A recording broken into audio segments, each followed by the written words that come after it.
Sorry about that. The video had stopped because it was asking for an update.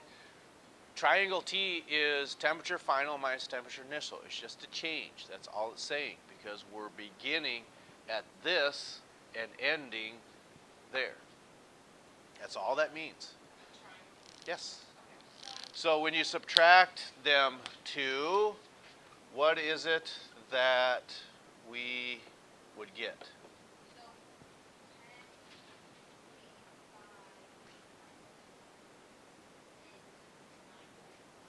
Okay. All right. So the quantity of heat then is going to be quite extensive. That's true.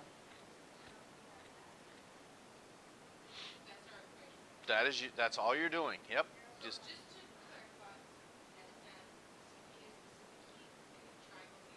isn't that what we wrote down yesterday? yeah, but Yes. Yes, that's correct. So I got 288,633.7. 63.75. Okay, and of course that's measured in joules. Okay, so a lot of what happens, this is grams, this is joules per gram degree Celsius, and this is degrees Celsius. So those keep canceling each other out, and all you're left with is joules, and that's where that comes from. Okay. And notice it doesn't say raise the temperature of copper from, let's say, 110 degrees Celsius to vaporize it. Well, then you need to know what the melting point is, what the boiling point is, what this the heat of fusion is, the heat of vaporization is. You need to know all of those variables, which you do not have. So what this is telling you is this much heat is required to go from this temperature to this one if the mass is that big. And it increases at a specific rate according to this. It takes this much energy in joules for every gram in degrees Celsius. So that's what you're explaining in this problem. Okay. And this will come with practice. Again, you might be, we're not going to, if I ask who's lost or who has questions, we might have a lot of hands go up. But again, until we get better at doing these, it's just going to look like it's difficult, and no one's going to argue with that. But until we get through a good practice of recognizing this, well then it'll be much more clear. Yes? Okay, so kind of off topic, but for the other two equations that you gave us, I have the H, F, HV for vaporization and fusion. If you don't have any temperature, you use those? Yes, if it's asking for, well, how much energy is needed to vaporize it. Yes, but we're not asking that in this problem. So like Yes. stuff like this, just use this equation. Yes. Yes. Yes. We haven't got to that problem yet. Okay. Well, it'll make more sense when we draw this out in a diagram. And that's optional. I mean, it's just one of the things that we can use to help. I mean, classes in the past thought it was helpful. So, can we erase that top problem? Yes. Okay. So now, this next problem is completed in 5 steps. Okay? Like you had asked yesterday, what was the last problem that we did? I mean, just read what did the problem say about palladium, polonium? We have heat of fusion, 162 joules per gram. How much heat is needed? That was 790. Right. So that's just saying, okay, how much energy is required when palladium is at its melting point, and that's the heat of fusion. Now, the only problem that you could say that we have here is when we have these specific heats, what are they measured in? Okay, what's the problem with our heat of fusion and vaporizations? No. They're not in joules over grams, they're in kilojoules per mole. But yesterday, what did we do? Right, you convert these from kilojoules per mole into joules per. Okay, now, how many of you can probably pick up on this just like this? It's really, if you think about it, it's just really simple. You multiply by 1,000 and divide by the atomic mass. That's all you do. Does that sound accurate? Are you just saying that? Okay. Well, let's just double check. Okay. Let's see if this is what you get. Let's this heat of vaporization. Because if we just keep working on these together, how do you know if you really understand this? See if you can convert this 290 into joules per gram. Just see once what you get. Wait, so is the 290 of like aluminum? Oh, that's all aluminum. Yeah. So you're trying to get it So we're converting this into joules per gram.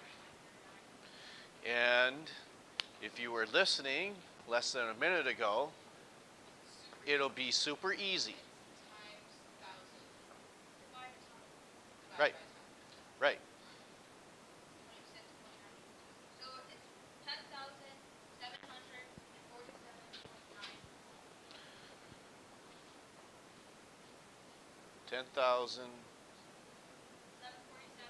Oh, I had 10,740, but I used 27 for an atomic mass. You might have used. 26.9. Yeah, okay, so there's a little bit of a difference. Okay, so that quick analogy, does that sound a lot simpler than having to write through it out So or like, write it through? if we were to do, what if we were to write it out, it'd just be like diagram.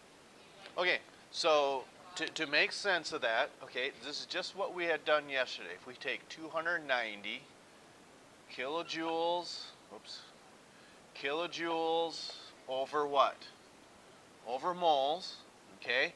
What do you want to convert first? Get rid of your mole or your kilojoule first? Get rid of your mole. So the molar mass for aluminum is what? 27 grams for every mole, right?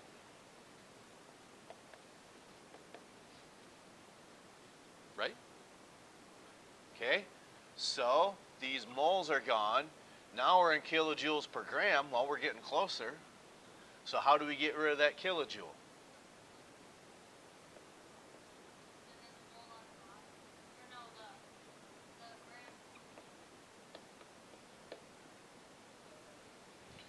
So now you've got joules per gram, and that's what we want.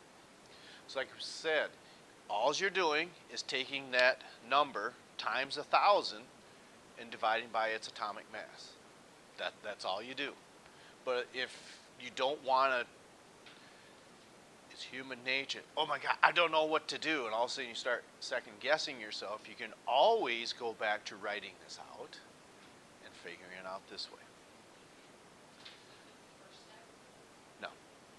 This is like the fourth step. Except there's 5 steps that we want you to do. And I've explained this the same every year because we want you to go through in a specific manner. Okay, so one of the things that we do, when we say in a specific manner, if we have this graph here. Now this you don't have to write down unless you feel, oh my gosh, this is so difficult so far, maybe I better do that. Okay, so notice, what do we say about steam as far as if you're changing water to steam? Yeah, that's hotter than boiling water. It's probably, let's say, 110 degrees centigrade, where boiling water is just right around 100, okay? So the reason I say this should be going through in a methodical fashion is you wouldn't calculate the heat of vaporization of water when you're still talking about ice, correct? That wouldn't make any sense. Okay? So, is this starting in a solid state or liquid state or gaseous state? Because you had mentioned, I just want to clarify things. What did you say? You said this, and this. The boiling point and the melting point, okay? The melting point is 660. But what temperature are we starting at? No. So what state is this aluminum in? It's in a solid state. So you wouldn't start out calculating the vaporization of it when it's in its solid state, would you? That doesn't make any sense. So that's why we want you to go through in a hopefully a rational or a methodical fashion like this. So what you can do is say in steps 1, 3, and 5, we're going to use Q equals mass, specific heat, change in temperature. In steps 2 and 4, you're going to use Q equals mass times heat of fusion, or Q equals mass times heat of vaporization. Okay. And again, you're thinking, oh, I don't have any idea what's going on. Well, because we haven't shown you anything yet. I think a lot of people get hung up on, oh my God, I'm lost. Okay?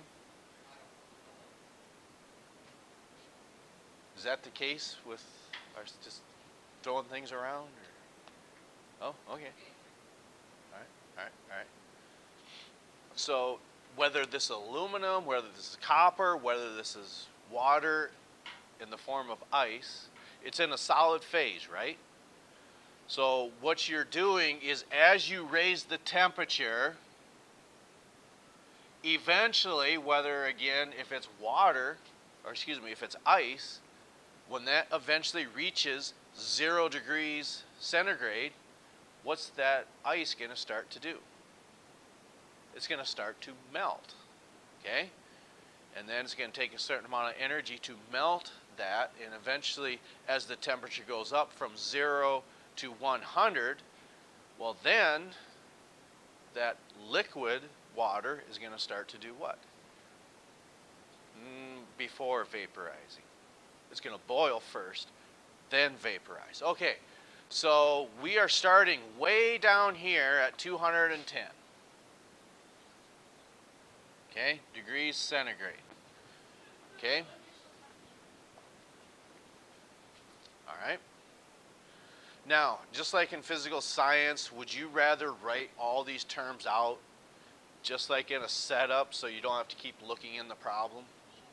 Okay, so if that is the case, our mass is what? What are you looking up here for? Look at your paper if you got it wrote down.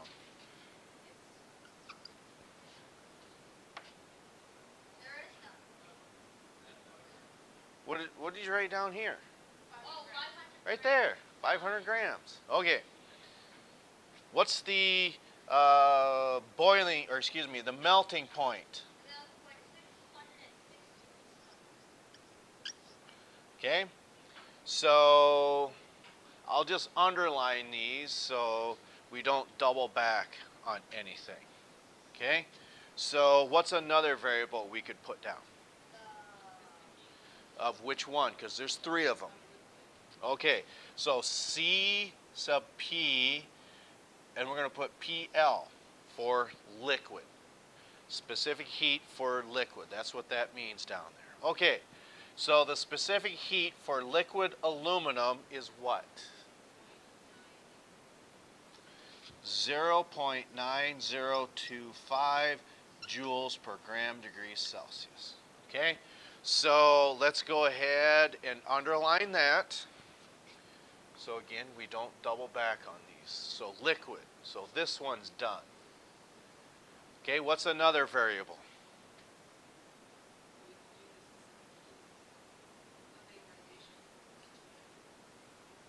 No, specific heat and heat of vaporization are two different concepts.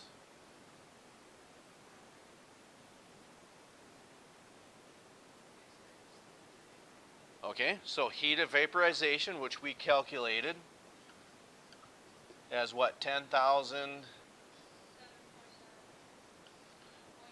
joules per gram, right?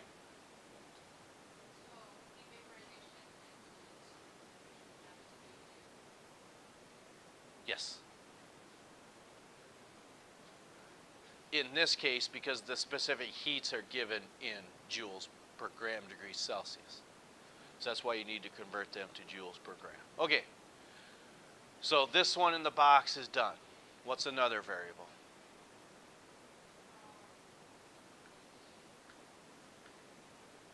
Boiling point. What is aluminum's boiling point?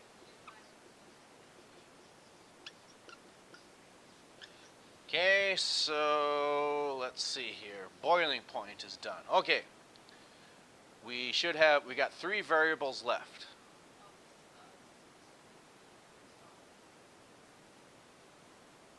Okay? So C sub P and S, specific heat of solid aluminum.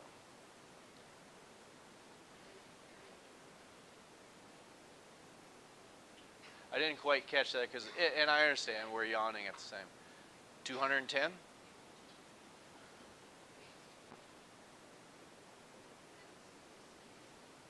Zero point 2910. Okay, so that's this one. Okay, so pick out another number. Okay, so specific heat of gaseous aluminum. 0.402. So really, they all have to be in the same, like, all of the specific heat vaporization all have to be in either joules over grams. Right, right. Otherwise, it's kind of like saying, well, we're going to drive to Beersford and it's 40, we're going to say 75 miles, where someone else says, oh, I'm driving down there and it's 151 kilometers. It's kind of the same distance, but the way you're labeling is different. Okay, so that is this one. All right, and one number I left off is we're going to heat this up to 3,000 degrees. I'm just going to put this down here, and we'll make sense of that in just a moment. Okay, so let's look at our formulas here. In steps 1, 3, and 5, we will take the mass times what? Now, of which one of these three, though?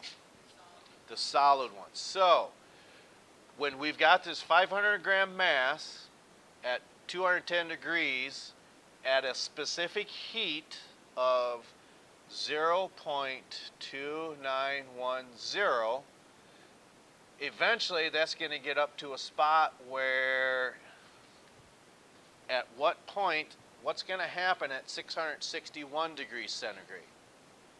It's going to start to melt, okay?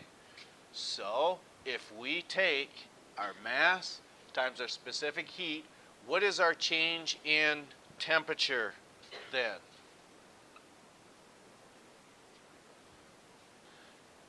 And that's fine, and you're right, but how did you get 450?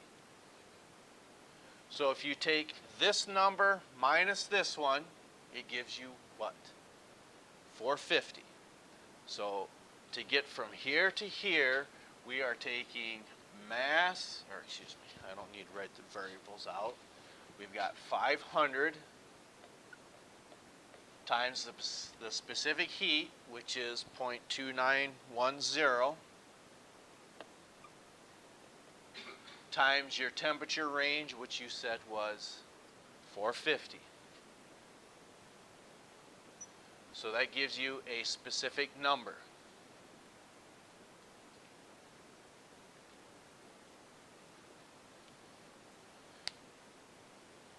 I need to step outside for just a moment to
Okay, now we're back.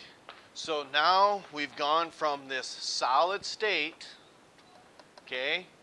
We're starting to melt that. So eventually, we need, as we melt this in step 2, okay?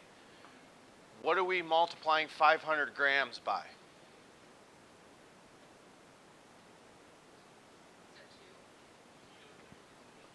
Remember, this is steps 1, 3, and 5, steps 2 and 4.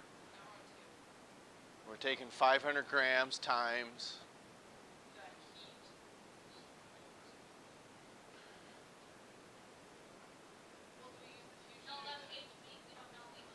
We need to do the heat of fusion, which I guess we did miss a number here. So should be another number in joules per gram.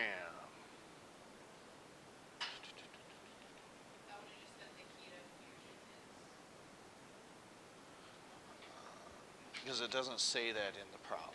Okay.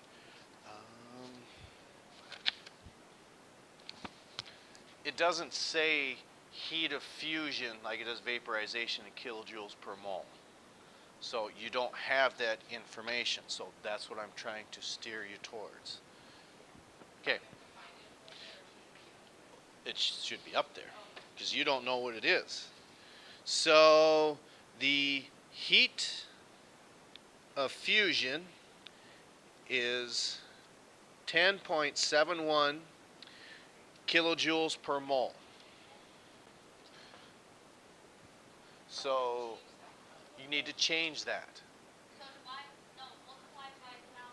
Multiply by 1,000, divide by the atomic mass. Yes. Which is, can you say that number again, please? 10,000. No. 10.71.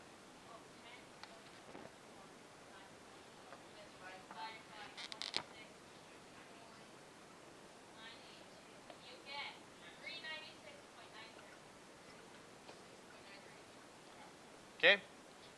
So, and you can go back and write these numbers down because you have to add them all together when you're done.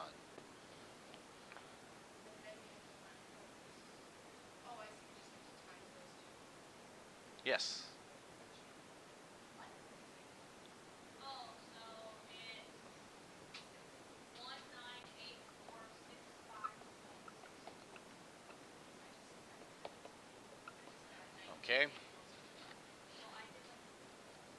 So now that we've melted it, okay, because that took place right there.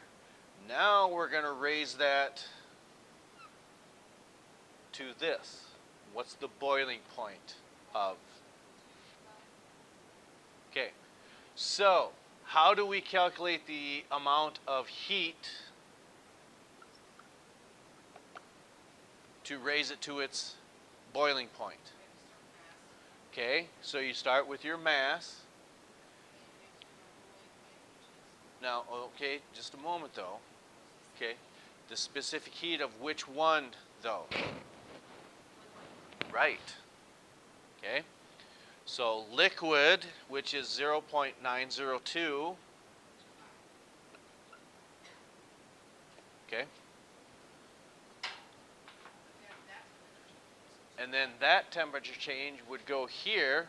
Which is 1857. Okay, so 1857 times the specific heat, which was 0.9025.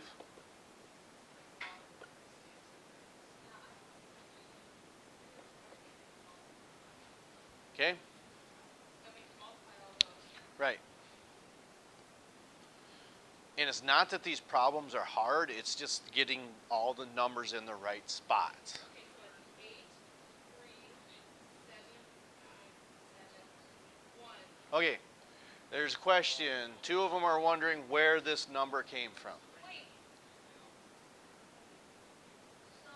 So, Okay, where did this number come from? We took the temperature from the boiling there. Boiling point, which is 2517, And we subtracted it from 6. 660. Melting. You subtract them two and it gives you 1857. Right? Okay. All right. So Q3 is how much? Okay. Do you want the Yeah. answer? Yes. Okay, 837 837 971. Okay. Are we done already or? Okay. That's fine. Okay, so now that we've melted this, or excuse me, brought it to a boil, now we want to start to vaporize it. So in step 4, you're going to take 500 times what? Okay, Which is 10 seconds. so 500 times what? 10, 7, 4, 7. So Q4 then is what?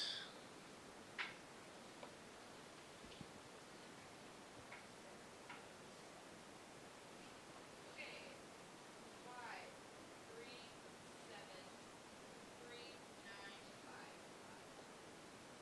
Okay. And then finally in step 5, okay, so that's why it's kind of a nice, if you chose to write this information down, if you chose to, it'll make things a lot easier. So you're nodding your head yes, because you wrote this down probably. Shannon, you wrote this down. You wrote it down?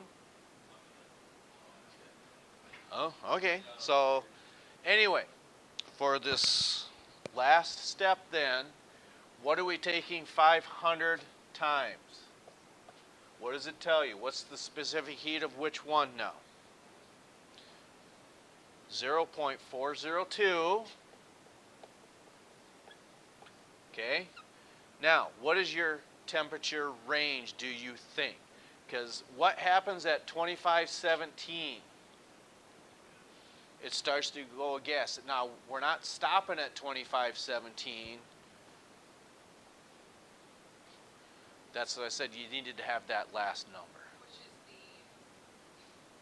It's just where we're stopping, that's all. So this temperature change here, how do you find that? 3,000 minus 2517, okay?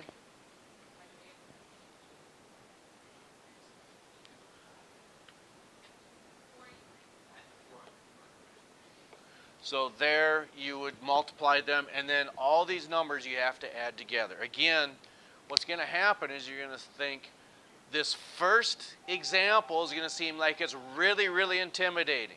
But this is not the only time we're going to go through something like this. I wouldn't expect you to know how to do this after just one trial, unless you say this is a waste of time and we don't want to do this. That's entirely up to yourselves. After all of that, like for all the steps, you would just multiply all those together. Add 'em. Add. Yes. Add all these. Yes. Okay, we'll pick up with this next time.